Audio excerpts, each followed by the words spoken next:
So, good day, everyone, and welcome to our meditation time together and beginning of the week. And as a very brief overview of this practice of mindfulness of breathing, it begins with a training in attention. And in a sense, attention or awareness sits at the middle of this practice. And that establishing this attention, this mindfulness, then and helping establish it more consistently, more thoroughly, more fully, that awareness is centered on breathing. And breathing stays at the center. Attention on breathing stays at the center. And as the capacity to stay more in the present moment, more continuously with the breathing, then either intentionally or as a byproduct of that settling of attention, the attention begins to expand and open up to include more. And it includes then the body and the feelings of the body and then eventually the mind. And there's a kind of a natural order to it that kind of moves outwards. All along, we're staying with the breathing. We're keeping breathing at the center. It's like having a home base or having a secure place from which to be free, to not get wrapped up in things, caught in things, and to stay with the natural rhythm of breathing, where we have to let go constantly and accept the new in-breath and let go of the old out-breath.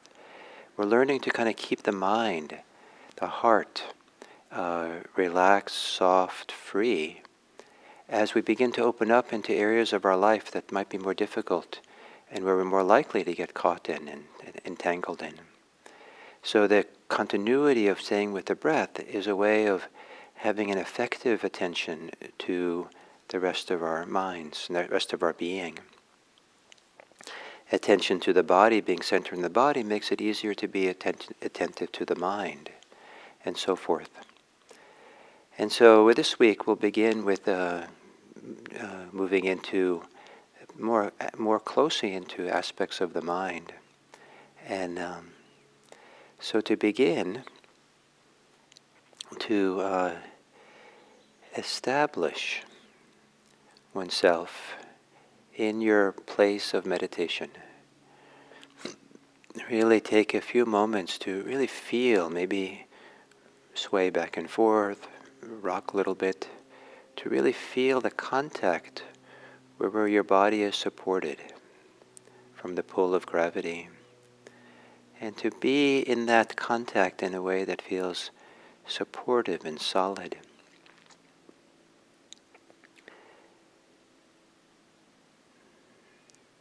And then to gently close the eyes.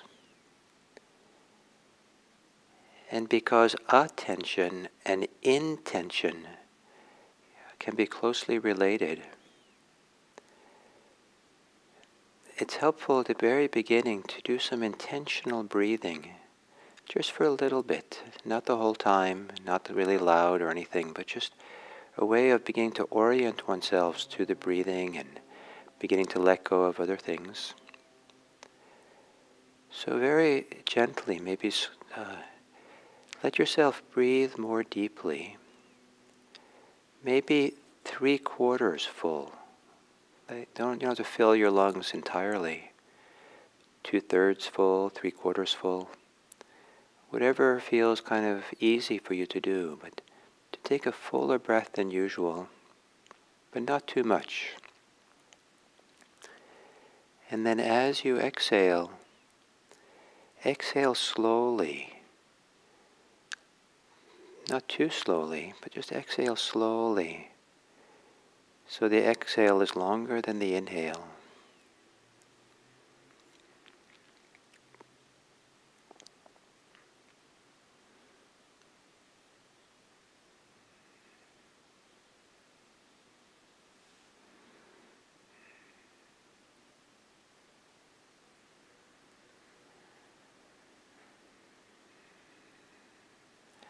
And as you inhale a little more deeply, fully, let the attention, let that filling of the lungs and also be kind of a filling of attention in different places of your body where there is tension.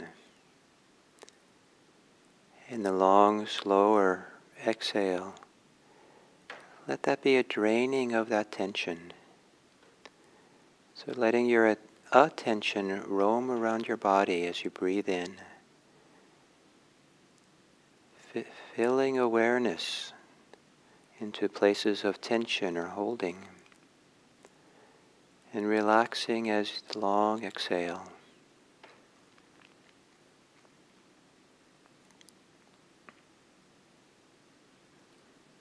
Especially it can be useful to soften the shoulders.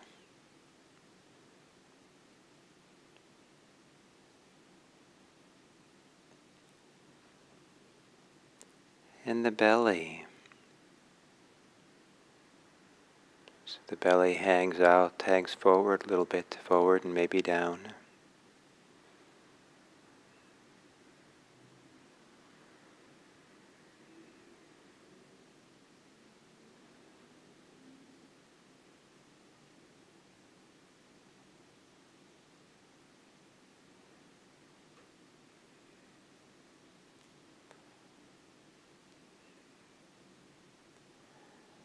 And also, as you exhale, maybe there can be a global relaxation of the whole body.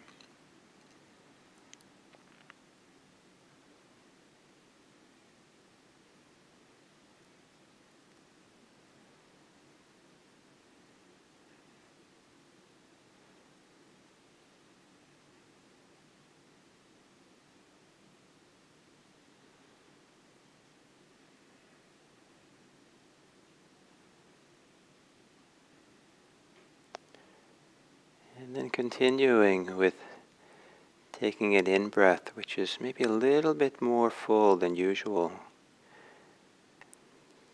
Doesn't have to be 2/3 full or 3/4 full, just a little bit more.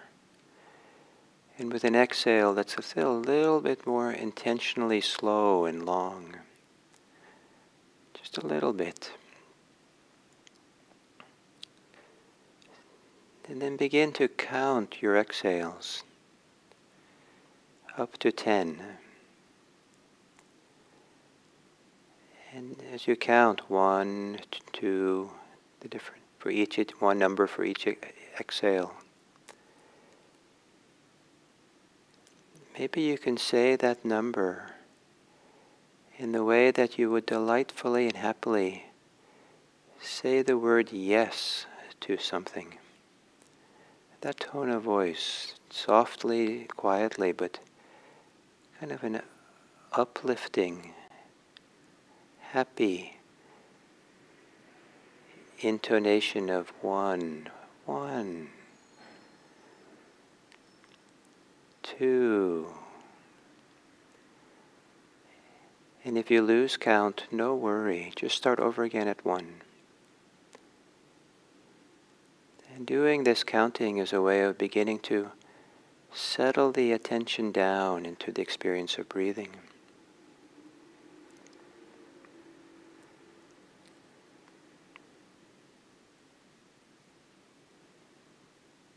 And the counting is a way of giving the thinking mind something to think.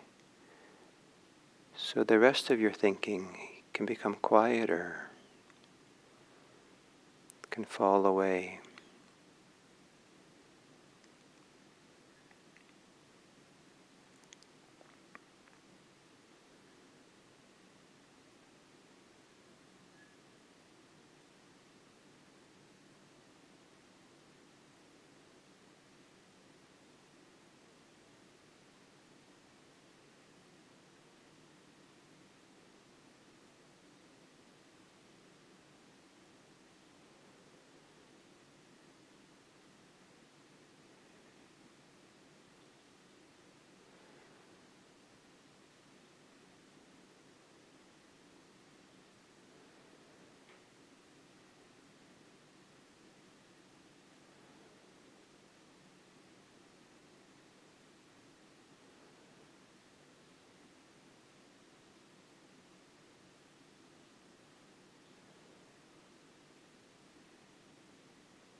And then if you'd like, you continue with the counting, but let the breathing be now really natural. Or you can let go of the counting. And as you breathe, feel the whole body as you breathe. In whatever way the global experience of body is easy to experience. It doesn't literally have to be all of it. Just as globally as is available. Maybe as if breathing is a massage that moves through this global body.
And as you experience the global body,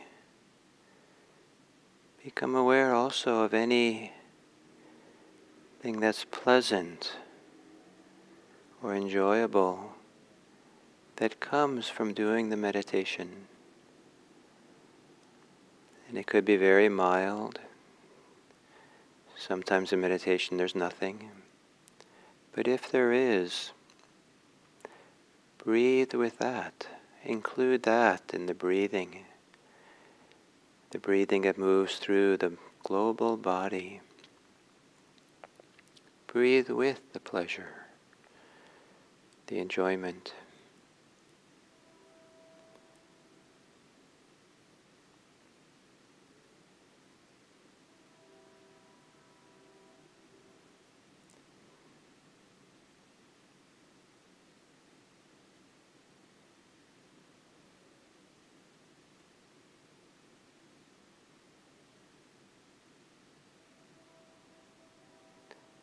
feeling a present moment well-being that encourages the mind to become quieter, thinking less, and more able to experience what's happening here and now in the body. Breathing with the contentment of the body, the calmness.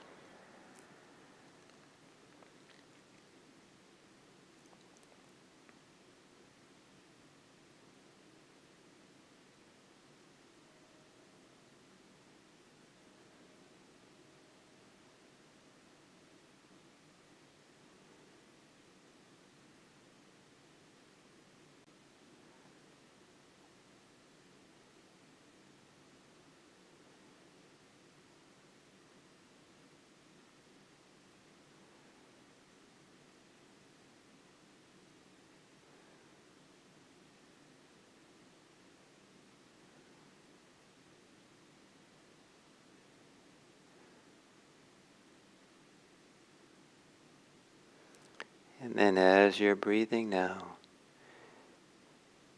on this basis of being rooted in your body, maybe feeling some well-being,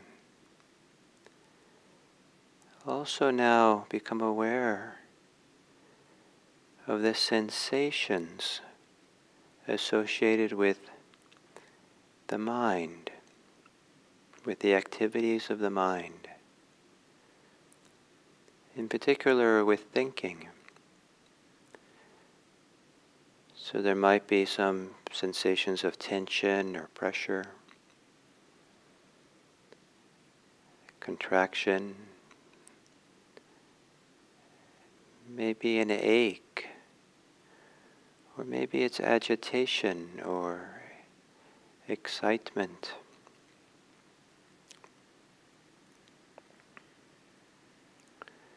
Or maybe the mental activities is characterized by some emotion or mood. Whatever sensations characterizes the mind, how the mind is active and involved, let it completely be that way. No need to make it any different, but let that be known as you breathe with it. Stay rooted in your breathing, and in a simple, easy way, know the sensations connected to the thinking mind.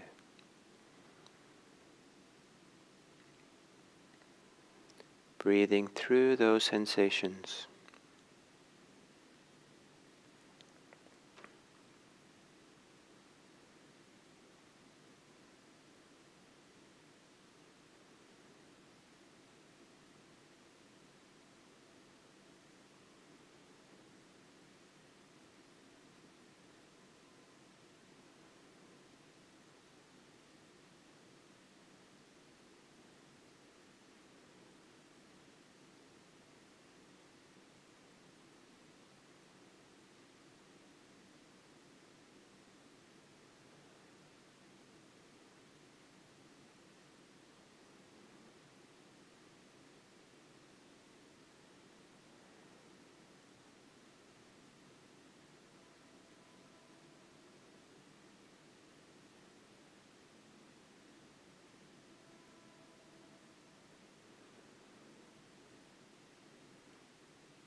Staying rooted in your breathing, breathing with the sensations of body and mind, being unconcerned with the details of what you're thinking or what you're feeling, any concern with the why.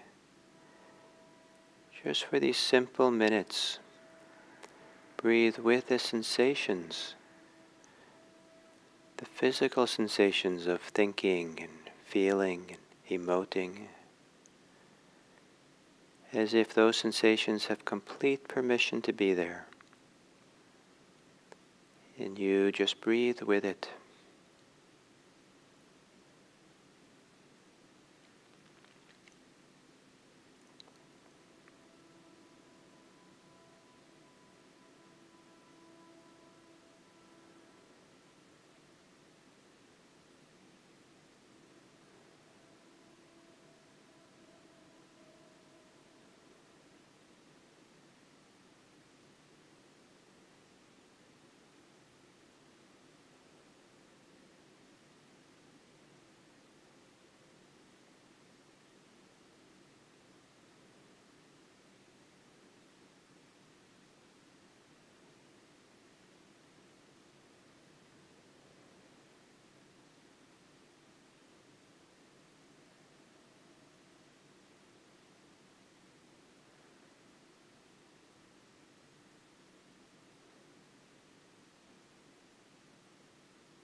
Instead of thinking about or fixing anything, with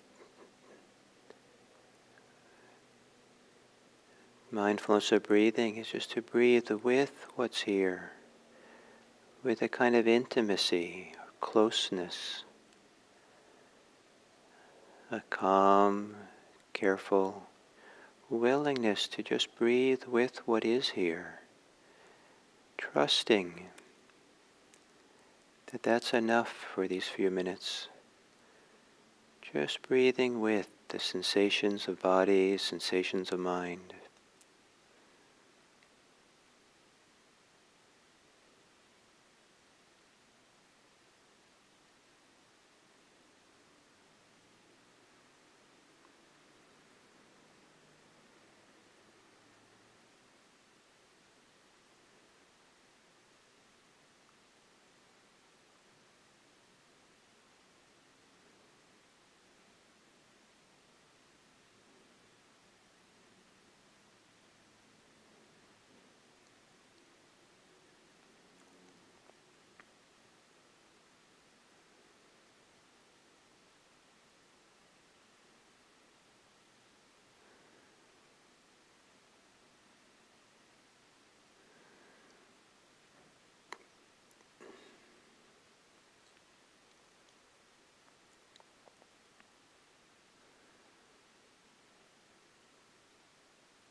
And then as we come to the end of the sitting and turn our attention to the world outside of us, ourselves, one of the profound things we can do for others is to accompany them. And if we learn to accompany ourselves, just breathing with our experience, allowing our experience, whatever it might be, to be there,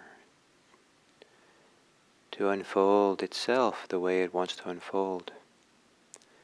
But just accompany it. Maybe it also teaches us how to accompany others without getting tense or activated.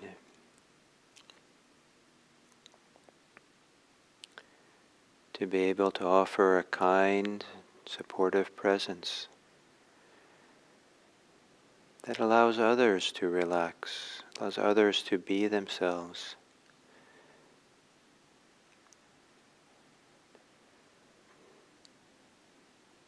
Allows others to be more attuned to themselves so that they can move to greater health.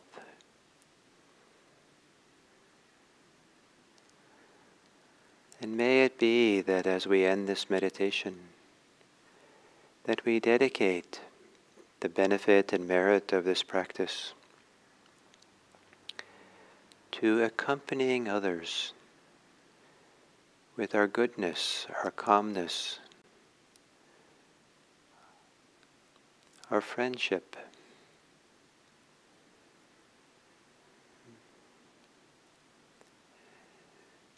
without being too complicated or too ambitious about what we can do for others. Company. It can be one of the great gifts. And as we learn to accompany ourselves, may we better accompany others with the wish, the aspiration, that all beings may be happy, all beings may be safe, all beings may feel respected, beings may be peaceful, and that all beings everywhere may be free.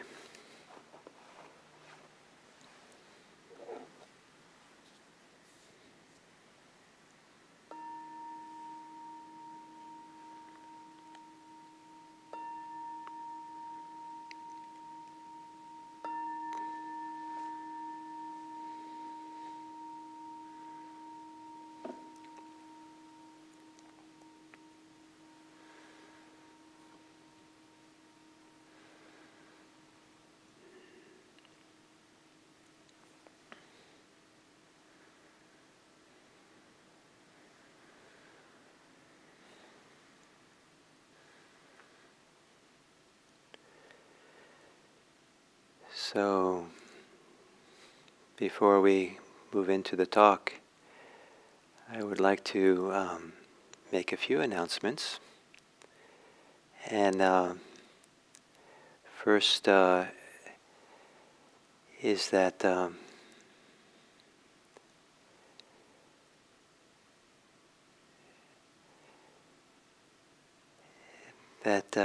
Friday I said I would post, we would post some of the things that I read last week, the simile for the jhanas, for the states of absorption, samadhi. And also I posted the little passage from the Buddha's teachings with the 16 steps of anapanasati. And the easy place to find that is at on IMC's homepage. On the homepage there's a little, in the bottom right corner, in the What's New section, and in there's this little line for reflections from Gil, and in there that's where you'll find those passages. And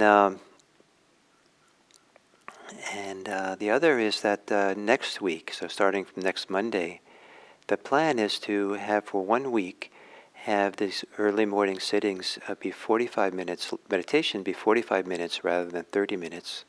And we'll start 15 minutes early. So we'll start at whatever time your time zone is, 15 minutes before the hour. In California at 6:45. And you're welcome to join at 7 if that early time doesn't work for you. Just that, you should probably tiptoe into the meditation room when you join us. And the reason for this longer sitting is I think that it would be, after all this time of sitting, some of you have been sitting for months this way with me in the morning. I feel like we're kind of deepening and going further. And to be able to sit longer is one of the ways to experience more of the benefits of this path, to kind of let it unfold more deeply in the course of the sitting. So we'll try it next week, and maybe in a few weeks we'll do it again, next time I do a retreat.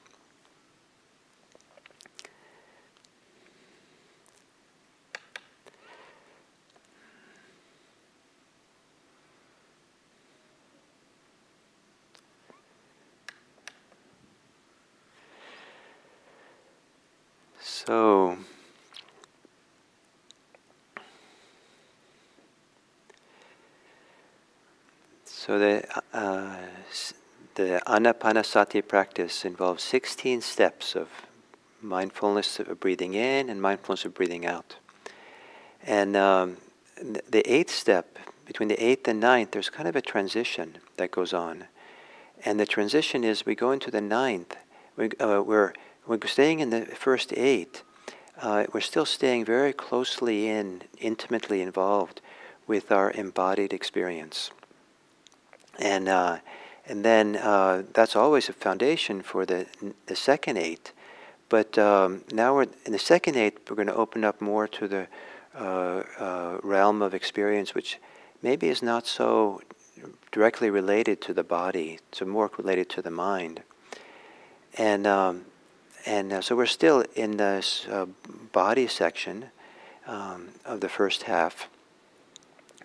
And so in the first tetrad, it's about just learning to develop a continuity with the breathing and beginning to experience and sense the body, and especially how the body is activated by the mind, the tensions of the body, and to learn to relax that. As that relaxes, it frees up a good kind of energy in the body.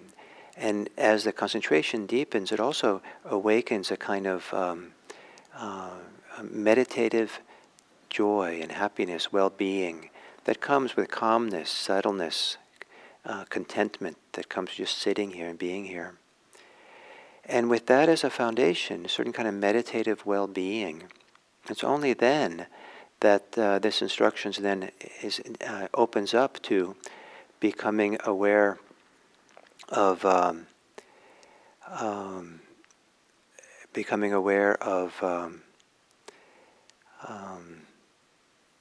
aspects of the mind.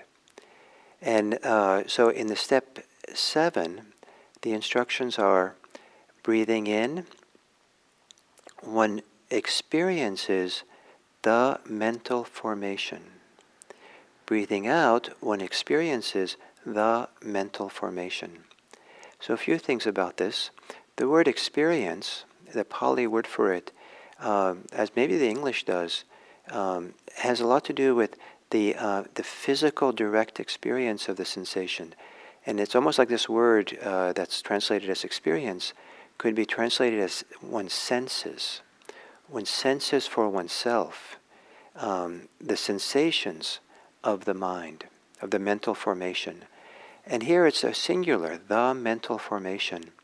So it's not necessarily going and looking at all little detailed aspects of the mental formation, but the whole thing somehow, how it's experienced.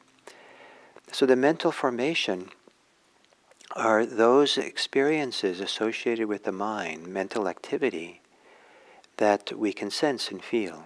So it's the mental activity that has some impact on the body that senses. I think of sensation as being very much part of the body. And so the sensations of the mind also. So it could be, for example, something that's clearly physical, that if we're afraid, our shoulders might be up and might be tense and tight. And that's a physical formation. But if we're afraid and our mind feels contracted, feels small or tight, that's the mental formations, the mental expression of the fear, of that activated state. So it's feeling the mental activity. So if, particularly I associate that with thinking, if we're thinking very intensely, we might feel it physically as, maybe the forehead is all bunched up and scrunched together. And that would be the bodily formation. But if we look kind of more deeply into the area around where we're thinking, if we think in the area of the brain, for example, you might feel that kind of behind the forehead, in the area of the brain, that's not particularly associated with muscles that are tightened up. There's still sensations. There might be a feeling of contraction. There might be a headache. There might be agitation. There might be a sense of pressure or pushing. Sometimes I feel like there's a magnetic pull, gravitational pull for me towards thinking, or thinking towards me. And there's something that feels like a pull or a tug going on that's in relationship to the thoughts. There's a leaning in the mind. Sometimes the center of gravity of my thinking is a little bit ahead of my body. Somehow I'm leaning forward into the future a little bit. So it's possible to start feeling something that resembles or is sensation-like associated with the mental activity we do. And those are called the mental formations, the mental activities that we can feel. And and so then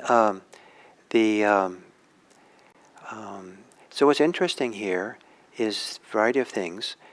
Certainly we have a lot of mental activity. Let's look at thinking, for example. Thinking is a mental activity. And the instructions here are to feel the kind of the physical experience of thinking. And it's only feeling it. It's not thinking better or understanding what we're thinking or analyzing what we're thinking. It's not about recognizing even what we're thinking. It's simply recognizing the physicality or the sensation level of the thinking itself. So in the shorthand, I like to think of this as feeling the thinking muscle. And so the ways in which we feel the thinking feels energetic or tight or constricted, or there's pressure, or there's a hurry, or there's a kind of low energy. There's sometimes it feels swampy in the mind. It can't, lack of clarity. There's so a whole realm of things that are how it feels for us, as opposed to what it's about. And partly this is a wonderful support and aid to not get caught up. We have permission during meditation to not have to fix our thoughts, fix the world, understand what's going on, analyze what's going on.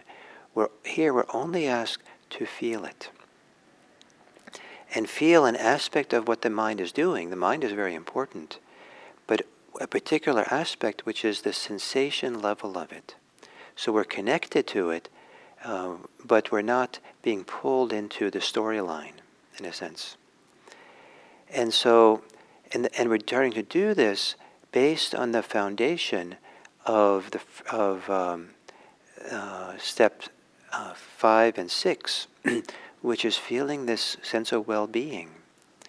So until we have some feeling of well-being, then we don't really start actively taking in what is going on in the mind, what the mental activity is about. Perhaps so that there's a container, there's a context of well-being for looking at an area of our life which is often quite difficult. And so we're not, trying to do a spiritual bypass. We're not trying to avoid our inner suffering or challenges that we have, but maybe we're touching it with a breath, with an awareness, with emotions that are supportive, that have a goodness to them, that have a calmness or kindness in them, that have a kind of generosity to them, something like that. It's on the building on the foundation of what's been done earlier in these steps of mindfulness of breathing. And so the context for becoming now aware of the mental activity is one of kindness, of goodwill, or even joy. It's one of the great, maybe wonderful paradoxes when I first discovered it, that one can experience suffering in oneself and suffering in the world, and at the same time have a lot of joy. And in fact, my ability to go deeply into the practice of vipassana, where there are times we experience a lot of our personal suffering, was supported by having cultivated meditative joy that could hold that suffering. So it isn't one or the other, but it can be both there. And all this involves a disidentification from being locked in or overly preoccupied with what we're thinking or what we're emoting and doing like that, so that we can just hold it and be present for it in a different way than we usually are. And that's one of the opportunities here with this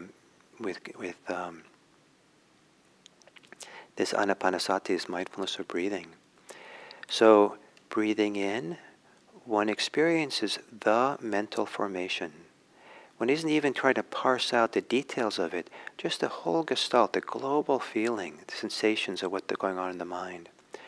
Breathing out, one experiences the mental formation. And then because we're breathing in and breathing out, this is, again, like a support for not getting wrapped up in, not being caught by. As long as the breathing stays relaxed and smooth, we tend to have a more open, freer relationship to what we're including in that awareness, to what we're accompanying with the breathing. So I hope that makes sense. And we'll do more of this over the next few days. So if it didn't make full sense, don't worry about it too much. And just maybe there's just enough that when I go on for the next days, it'll become clearer. So for now, maybe you can spend the day, this next 24 hours, reflecting, practicing this idea of accompaniment, that we're accompanying things. We're accompanying ourselves. We're accompanying our hearts, our minds, and we're accompanying other people. What does that mean, to be a companion that way? So thank you, and I look forward to tomorrow.